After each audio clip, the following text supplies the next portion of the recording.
राजू नाम का एक लड़का था जो अपनी माँ से मिलने की चाह रखता था। पर जब वह पहुंचा तो माँ गहरी नींद में थी और वह खुद को अजीब हालत में पाया। उसका शरीर दर्द में था और वह फिर से बच्चा बन गया था। उसे सब कुछ सपने जैसा लग रहा था। उसका रूप सुंदर बन गया, साइकिल आरामदायक हो गई, लेकिन वह समझ नहीं पा रहा था कि क्या हो रहा है। उसे अपने पिता की याद आने लगी और उस पर शर्मिंदगी भी, क्योंकि कुछ अनकहे सच थे। राजू ने बचपन की चीजें ढूंढनी शुरू की, पुराने गाने, खिलौने, तस्वीरें। उसे पता चला कि उसके माता पिता की शादी प्यार से नहीं, मजबूरी से हुई थी।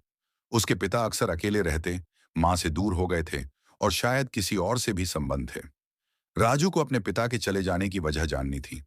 उसे यह भी समझ आया कि उसके पिता अपने जीवन से खुश नहीं थे, न नौकरी से, न शादी से। राजू को अपने बचपन की लड़की याद आई जिससे वो जुड़ा हुआ था।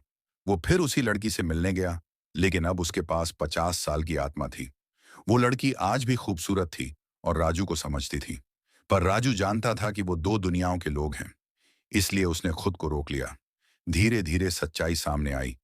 उसके पिता ने कभी सच में उस परिवार से प्यार नहीं किया। वो केवल जिम्मेदारियों में फंसे थे। प्यार के बिना जीना उन्हें बोझ लगने लगा था और इसलिए वे सब कुछ छोड़कर चले गए। राजू अब समझ चुका था, उसके पिता बुरे इंसान नहीं थे, बस एक बंधे हुए इंसान थे। अब वह खुद को और अपनी मां को समझाना चाहता था। कहानी का अंत इस सोच के साथ होता है कि राजू अपनी मां को गले लगाता है और महसूस करता है कि परिवार का दर्द कितना गहरा होता है।